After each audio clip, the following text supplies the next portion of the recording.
Hi, Merry almost Christmas. I wanted to film down here so I could have the tree and the lights and everything in the backdrop because Christmas is my absolute favorite time of year. It's almost Christmas technically, and depending on what your views are, it's Christmas now. Christmas starts like right after Thanksgiving for some people. So I wanted to have it here just to kind of create a nice ambiance for the season. I thought it would be a missed opportunity if I didn't, so here we are. This is a video that I've wanted to film for quite some time. I've had the outline and everything written up for the longest, and I wanted to film it the last couple of weeks, but the stars have just not been aligning. Things have been kind of crazy. I've been tired, I've been busy, I was sick, still not 100%, but this video is happening tonight. I'm making it happen, and so here we are. Unfortunately, this channel is kind of secondary to everything else in my life. As much as I love making videos, it just isn't always able to be my #1 priority for obvious reasons, and so I kind of have to leave it on the sidelines and get to it when I can get to it, and that means I don't get to put out videos as much as I would like. I don't always get to do them when I would like to do them, and sometimes I'll force myself to do a video and then I won't like the way it turns out and I'll have to refilm it anyway, so I've kind of just been trying to take a step back and relax and get to it when I get to it, and just remember that I'm making videos because I enjoy the creative process and that the only pressure that I have is coming from myself. So that does help somewhat. I just feel like I'm in a very transitory period in life right now because Stuart and I are looking at where we're going to be in the next few months and what we need to get done to make everything happen. We filled out our first transfer application for university in fall 2020 earlier tonight, so that kind of gives you an idea of where we're at with things. A lot of moving parts and just a lot going on, and you know, when you've got life happening, other things kind of fall by the wayside. So with that little bit of a life update, let's get right into it. Before we start getting into the nitty-gritty too much though, I do want to give a little bit of a quick disclaimer. We're going to be talking about some pretty serious stuff. I'm not going to get too graphic or anything like that, but if you have younger children around you who can hear this video, you might want to pause it or pop some headphones in or something, unless you're wanting to inform them and talk to them about some pretty serious adult things. Something to keep in mind. And if you are a child under the age of 13 and you are somehow on this channel, what are you doing? This is not YouTube, kids. Please get off of my channel. I do not need COPPA coming for me, and there are better places for you on the internet than this platform, honestly. I am not Onision and I do not need underage viewers. I'm doing just fine, and that is just the tea there. And speaking of tea, that is kind of the reason why I'm talking about this. I believe that this situation is the drama that tea channels should be talking about. I believe more channels should be talking about this situation than there are, and that is namely Greg Jackson, aka Onision, and his very problematic, very illegal behavior on the internet, and the fact that for the longest time no one has been doing anything about it. I think there may be a couple of reasons why drama channels, the more mainstream popular ones, haven't been willing to talk about this.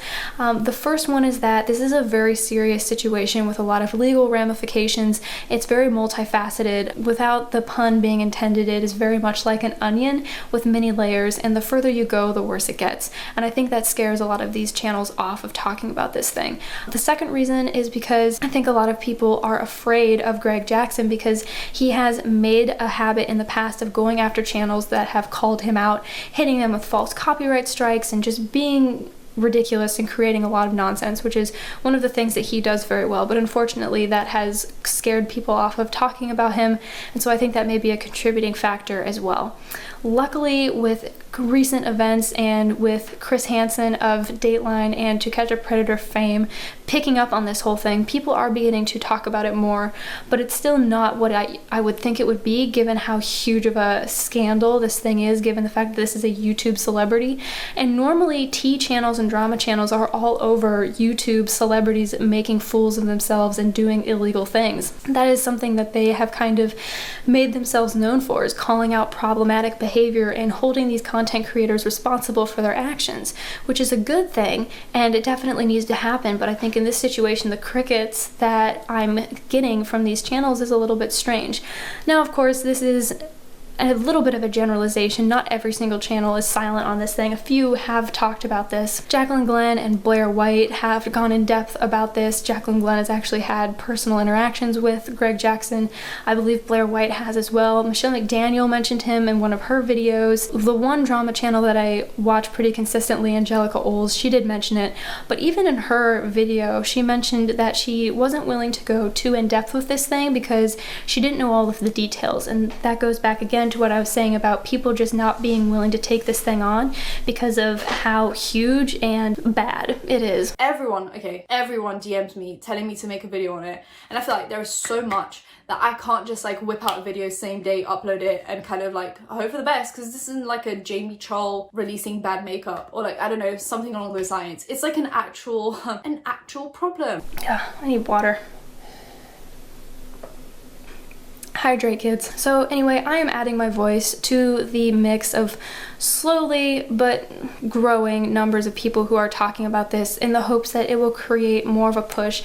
I believe in the court of public opinion and the power that it holds. I believe that when it is directed in a focused and organized manner, it has the power to do a lot of good. It can do a lot of bad too, but it can do a lot of good when people are focused for the right reasons, and I definitely think this is the right thing to be focused on. This situation and this person needs to be removed from the internet, honestly needs to be removed from society, and deserves every single legal ramification that can be brought against him. And I think that by people talking about it, it can help create more awareness and hopefully, in addition, help keep more victims out of his reach, because I think that is huge. And that is another reason why I wish these mainstream drama channels, which do tend to tailor their content to a younger audience, would pick up and talk about this thing, because I think it could potentially warn people off of him, which I think is so huge and so important. So who is Onision? Who is Greg Jackson? Yes, but I'm Onision and I don't care about the law or basic morals. I got on Skype chat with Kai, and Kai did not have a top on. She was nude from the waist up. Yeah, I never watched any of his stuff growing up, thank God. I never got into his stuff. I honestly hadn't ever heard of him until probably a year ago or something like that, when Jacqueline Glenn started talking about him, or I stumbled across some of her videos and I was like, oh, what's this? But he became a YouTube celebrity back in the early aughts. He had a video that went viral where he was wearing like a banana suit and basically just jumping around and acting ridiculous, which is something that he's known for. I mean, that has not changed whatsoever. It's just gotten worse. He also mainly produced two types of content. The first was like self-help stuff like suicide and self-harm awareness and like life advice, obviously directed at teens, or videos that would go for the shock value. And I'll get into that in a minute. But I believe that especially his self-help videos were less about the self-help and more about targeting the type of victim that he preferred, which is mainly teenage girls in very unstable home situations who were looking for a strong, relatable adult figure that could influence their lives. And unfortunately, it's so sad, but there are hundreds of thousands of people in this world that are like that are looking for someone like Greg Jackson, and there are plenty of people like Greg Jackson, people with predatory behavior and tendencies, who are waiting to prey on that need and that desire. And I think in this case, the internet and YouTube specifically acted as a vehicle to get him to his victims and his victims to him, and the whole thing is just, it's such a tragedy. So with those videos and with his popularity and his celebritydom and everything else, I keep using that word, I don't even know if that's a real word, but I'm gonna keep using it. He has been able to target people, he's been able to create a following, he's been able to create almost a cult-like mentality around him and his platform as a whole, which is just really creepy and weird. Is this a cult? I'm not sure, but I definitely think there's cult-like things that he's done or has Head shaving, contracts, intimidation, public attacks on the internet, character assassination. How many other Billies, Sarahs, Reginas, Shilohs are out there? I have no idea. There's probably like a lot more, just because I know that like Kai is one to like flirt with people. So I'm sure there's been like a lot of instances. He's an extremely problematic person who has made it very clear that he and his partner Kai's main goal is to find and target people in order to groom them as underage children, groom them until they're at an age where they can have a sexual relationship with them, which is absolutely disgusting and so wrong on so many levels, because it's such a misuse of power and such a misuse of the influence that he has as a content creator on YouTube, and it's allowed him to reach even more people than he might otherwise be able to just in normal day-to-day life. It's also pretty clear, based off of things that he has said and based off of things his victims have said, that he gets an ego boost and a rush from the attention that he receives from social media. Maybe slightly less so now because I think he's scared given recent events, but definitely he loves the attention. He's a very narcissistic person, and he seems to kind of get off on having people pay attention to him, talk about him, fawn over him. All of that is just disgusting. But the thing of it is, all of this stuff is relatively old news. It's been going on for a really, really long time, and people have been calling for the dismantling and removal of his channel, calling for him to be removed from social media in general for a really, really long time. And the fact that it's taken so long for anything to begin happening is really sad. More and more and more evidence is coming out about him, and there is just a wealth of stuff.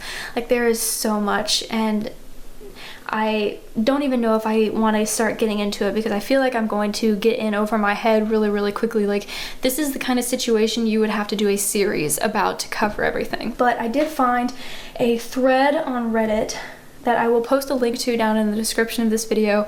Definitely go and check it out if you're interested in this thing and you don't know too much about it. It's pretty all-encompassing, pretty much hits everything from his online behavior to past relationships to things he's done in person, just everything. It's very all-encompassing. And it's called Greg and Taylor Averill, a dossier, Why Don't You Have a Seat Over There edition, which is obviously a nod off to Chris Hansen's new YouTube channel, Have a Seat with Chris Hansen, where he has been having interviews with past victims of Onision and Kai, sitting down with them, discussing this whole situation, trying to create a case for some sort of legal action to be taken against these two people, Greg Jackson and Kai. I mean, I look back at the Jeffrey Epstein case, and I worked on that a little bit, but the reason why ultimately there was some justice there was because the Miami Herald went out and interviewed the victims, told their stories, and kept at it. And as a journalist, the lesson I learned there is, you know, we've always done this, it's important to hear the voice of the victims, but unless you keep at it, persistence, they won't face justice. The victims won't get justice. A guy like Onision will not face justice. Which is huge and really important, and it's so necessary, and people are picking up on that. And now, as an example, there's this Reddit thread, and it's very, very detailed and definitely gets into everything. The most troubling part of this whole situation is definitely the grooming, and Greg Jackson has not acted alone in this. His partner Kai has definitely been a key person in this whole thing, often the person who goes out and initially reaches out to these underage girls and then draws them in, and then Greg Jackson gets involved later on down the line. But the amount of abuse and just really egregious behavior that has been committed against these people is just absolutely earth-shattering. Everything from chaining these girls up in the basement of his house. He had one girl shave her head bald because he knew that she loved her hair, and then he filmed it and posted it on his YouTube channel. Another girl had a stress-induced seizure, and he filmed that and put that on his YouTube channel.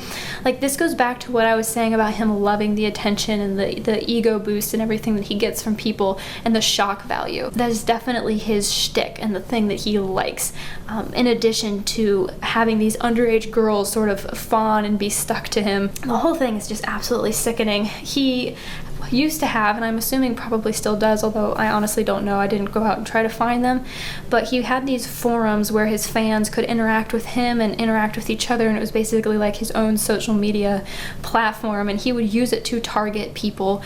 He would use it to dox people. He would use it to harass people. He did this thing for a while where he was rating underage girls' bodies on a scale of 1 to 10, like, how does Onision rate your body, which is so sick, including including he rated this 11-year-old girl's body in a video, and that video is still up on his channel despite her parents trying to get it taken down. So I don't know how that is even a thing. Like, that's the thing in this whole situation that's so shocking to me, is that he has done so much problematic stuff. Like, he has clearly broken so many rules, frankly so many laws, and yet he is allowed to continue and be on this platform and have these fans and be monetized and all of this and that. It's insane to me. I don't understand. And most recently, something that has come out, and that is honestly good news, is that he is now under investigation by the FBI for possible solicitation and distribution of child pornography, basically taking sexually explicit images that he received from his underage fans and distributing them to whoever on the internet that is interested in child pornography, which is absolutely sickening and so heartbreaking. I cannot imagine being one of those underage fans, having this person that you idolize and think is so cool being lured into this really sick situation, not having anyone watching out for you, and then finding out later on down the line that they really just completely abused and broke your trust and did all these really terrible things. It's such a nightmare. It's a perfect nightmare situation. But luckily, the FBI is now onto this and they are investigating it. He got his Patreon channel removed. He got kicked off of Patreon. Patreon was like, nah fam, we're done with you, because of the fact that he doxed some people on his Patreon and like tried to sick his fans on them, past ex-girlfriends and some of these women who are speaking out against him. So that's a good thing. Only time will tell what is going to happen with this whole investigation, but judging from the hints that Chris Hansen has dropped in his interviews and his videos on his channel, it's ongoing and it's picking up steam, and I'm really hopeful, and I think there's a good chance that at some point Greg Jackson and Kai are going to feel the full force of the things that they have done brought against them, and they are going to suffer the consequences. I'm sorry, I feel like my voice is going, which I don't understand. And it's not good because I have so much to talk about yet. One thing that I found that I didn't know initially was that Greg Jackson actually attempted to start a cult. And that's not really surprising on its own, because something that I had thought for a while was that a lot of his behavior and like the way that he tries to collect people and like control them, and like the things that he talks about and the way he talks about them is very cult-like, and that's something that his victims have said as well. But he tried to start a cult called Sekeska. I honestly don't even know how to pronounce it, but I found the website for it. The website is still up, and I am just on the main page, and it says welcome viewers of Sekeska, and it has like the welcome visitor, the IP address and all that, and it's just really weird. It says Sekeska has become the answer to the vital questions concerning our lives through logical yet amazing facts involving the past and present world. Those capable of understanding Sekeska and the perspectives provided will find the key so many have been searching for. Today you have the opportunity to observe the alternative mentality, a path divided from the default standards involving simple beliefs that have convinced most all one time or another. They're very typical cult talk, like just confusing enough that you're not sure what's going on, but like just cool enough that you want to keep reading it. Honestly, I didn't go past the main page of this website. I was honestly too afraid to. I have enough going on in my life right now. I can't handle getting sucked into a cult and having to like deprogram myself and everything. Like, that can't be part of it. But it's still up, and it's creepy and it's weird, and I just get such bad vibes from it. Luckily, it didn't take off. I don't know the full story on that. I know a few people have referenced it, but for whatever reason, I think it got shut down, or he got shut down on it, or whatever, but it never really took off, which is a blessing, because some guy like this having a cult is just a recipe for some like Jim Jones level badness. There's just so much about Onision, Greg Jackson, especially on the internet, that is one thing, I guess, in this whole situation that is sort of a positive. Even though the internet has been the avenue for him to commit these atrocities and do the things that he's done, it has also been the way that people have tracked what he's done. It's created a paper trail, which is really good, because now we're able to go back and see what he's done and when he's done it. One of his ex-girlfriends named Adrian has a letter or something published on Wikipedia.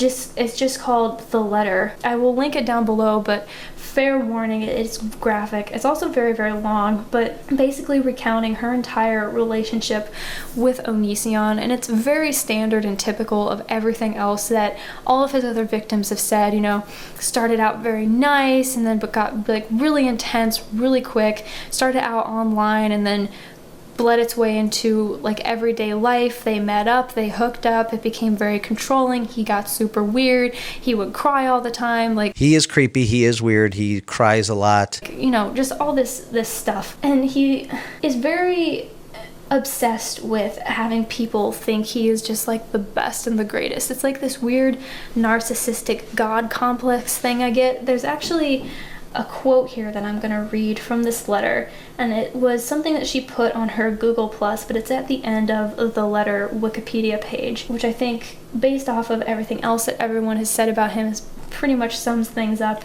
It says, and she's talking to Greg Jackson here, "You project this holier-than-thou image to the public, but let me remind you that you are just as flawed as you made it so crystal clear that I apparently am. But even us flawed people have moral values and try our hardest to live by them. I have yet to see any examples of your moral values and code of ethics. What are they? You say you live your life for love, yet you have so much hate inside of you. Don't you see the conflict of interest here? You say that you fight for love, but you don't. You just fight. You seem to think you have to fight to create love, that love simply cannot exist without excruciating pain. But you spend so much time fighting that you end up killing the love you so desperately want, and often before the love even had a time to plant its roots and begin to grow. I also want to remind you that no matter how much you look for love in other people, you will never find what you're looking for within yourself. These people will never fill your black hole of a heart, they will only feed its fury. You are a tyrant who scares people into loving someone who he himself deems unworthy of love." And I guess that's a side of this thing that you kind of do have to think about. At least it's something that I think about anytime I come across stories about people like this. You have to wonder what circumstances in their pasts, in their lives, created the person that they are today.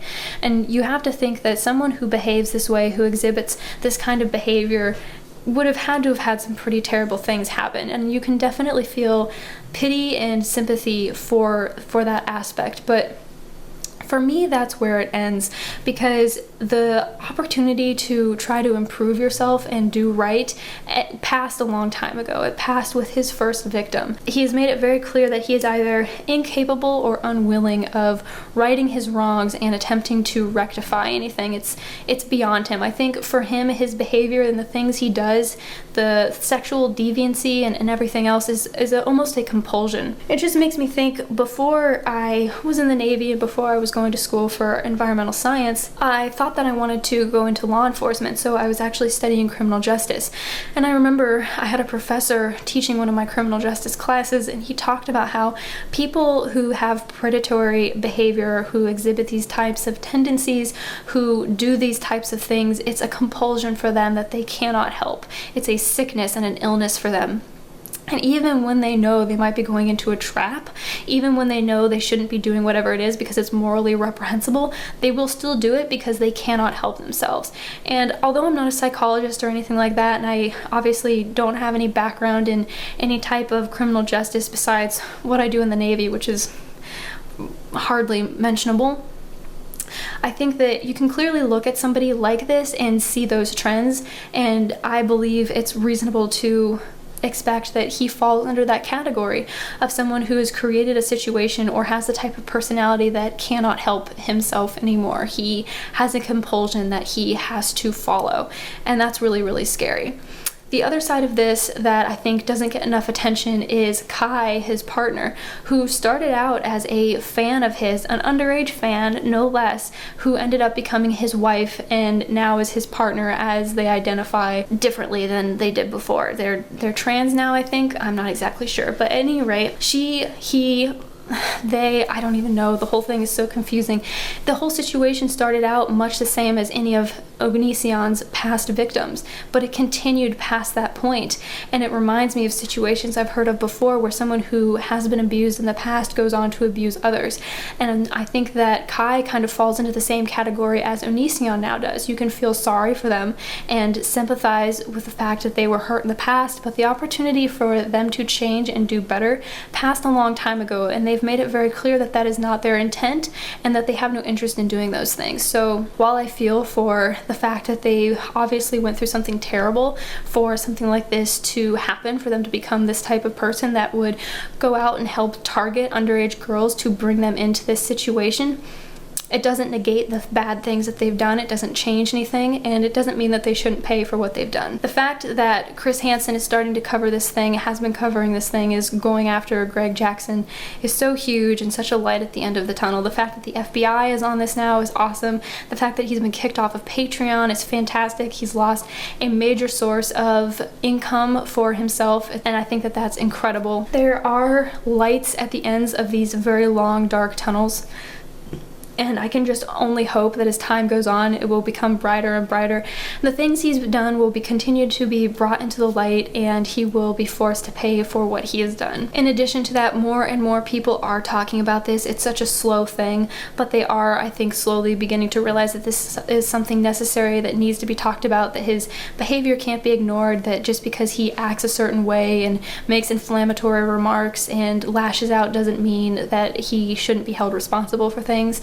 So I think that that's really good. And even though I am not a big channel, I hope that if even one person comes across this video and it sparks a conversation within their social circle, maybe it will help create some sort of fire or force within that little community to push forward this agenda, which I think is a valid one and a good one, which is to get Greg Jackson off of social media, get him off of YouTube, and make him pay for the things he's done. Legally hold him responsible for the things that he's done, because his victims deserve their day in court. They don't deserve the things that have happened to them, and they're going to be dealing with them for the rest of their lives, which is absolutely heartbreaking. Now, I don't think that we could close out this video without talking about a few things, mainly who's responsible for creating this whole situation. Clearly, Greg is a monster that needs to be stopped. He is a force that is out of control. He has that compulsion and everything, like I said before. He obviously has no interest in making any kind of amends or fixing anything or turning himself in or getting any kind of help.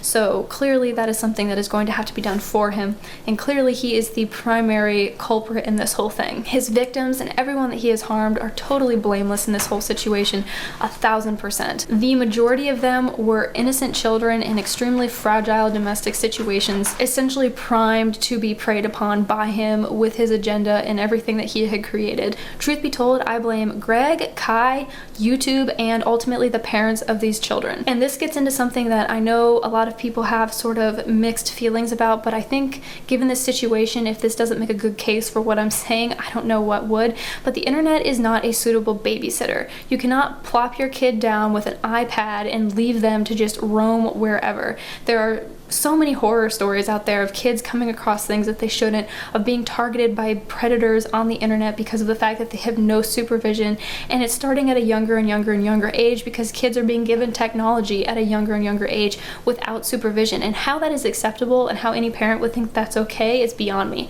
I understand I don't have children myself, so I can't hardly sit here in my armchair and dictate how I would be a parent because I don't know, but I know how I was raised and I know how my parents handled technology and the internet, and I know that there was no way in hell that my parents would have let me sit for hours alone with some piece of technology unsupervised doing God knows what on the internet. That just wouldn't have happened. It wasn't even an option, because even then there was this awareness that the internet is not necessarily a safe place for children, and I think people have gotten too relaxed and too at ease with the internet, and they've forgotten that even though it can be a vehicle for lots of good and positive things, it can also be a vehicle for a lot of bad, and there's not necessarily necessarily a good way to always filter that out safely, especially if you're really not taking any action to step in and do that yourself. The fact of the matter is that pedophilia is alive and well on the internet. It is thriving. It does not exist just on the dark web. It does not exist just in white panel vans cruising up and down your neighborhood city streets.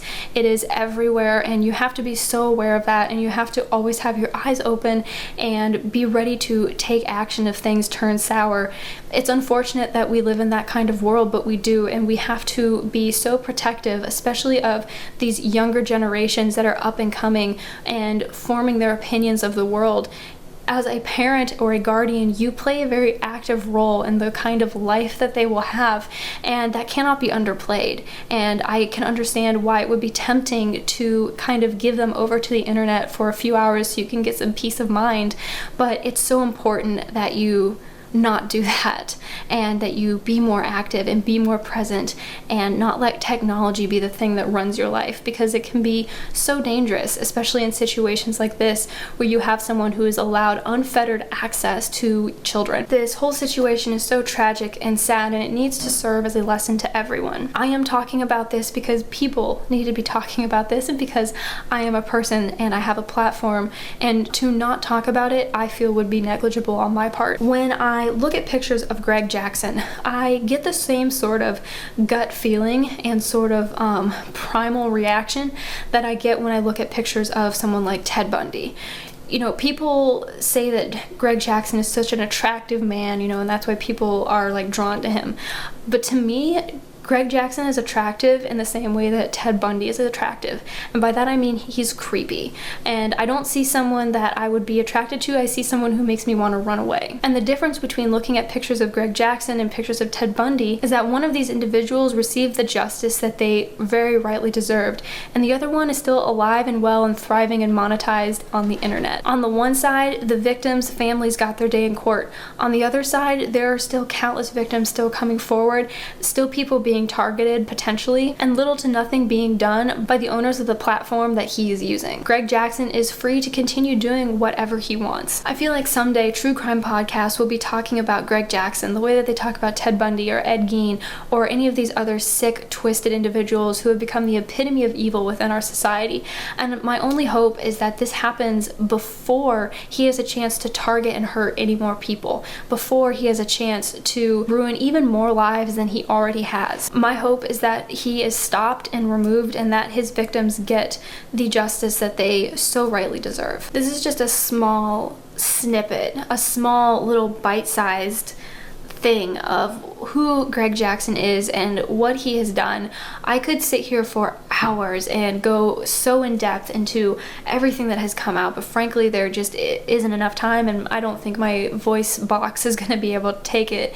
But I hope that I was able to at least give a decent overview, enough to pique your interest so that maybe you'll go and check out these other channels that have been talking about him. You'll go and watch the Chris Hansen interviews, you'll read some of the links provided down below, and maybe it will encourage you to have a conversation, if you have a family, with your children about safety and about who you can trust and about being careful of people on the internet. Because as crazy as it is, as much as you would think people would realize that in this day and age, apparently people still get that wrong and still trust the wrong people. I guess it's a tale as old as time. And maybe it will encourage more and more people to talk about this thing. It will add to the push to bring Greg Jackson and Kai to justice. That is really all that I want. That is all that I want out of this thing. The whole situation makes me so sick, and there is nothing that I hate more than someone who attacks or targets or goes after the most innocent and defenseless creatures in this world. That is just absolutely inexcusable and reprehensible to me, and should not be allowed to continue in any capacity. And I hope that as time goes on, YouTube will feel the pressure and they will take a more active role, and they will more clearly define things that they have kind of just let slip to the side for the longest time. And this whole situation will be remedied, and hopefully going forward will be kept from happening again. So let me know what you thought of this video, what you think of the whole Onision, Greg Jackson, and Kai situation as a whole down in the comments. If you have any stories or when you first heard about him or how you were made aware of him. Share this video if you enjoyed it and if you think that it was worthwhile and that somebody else would get something out of it. Give it a thumbs up if you enjoyed it, subscribe, turn on notifications, all of that good stuff. I will try to have this video up soon and another video not too long after this, life and everything else permitting. Thank you for watching. Stay vigilant, stay aware, and I will see you soon for the next one. Ciao.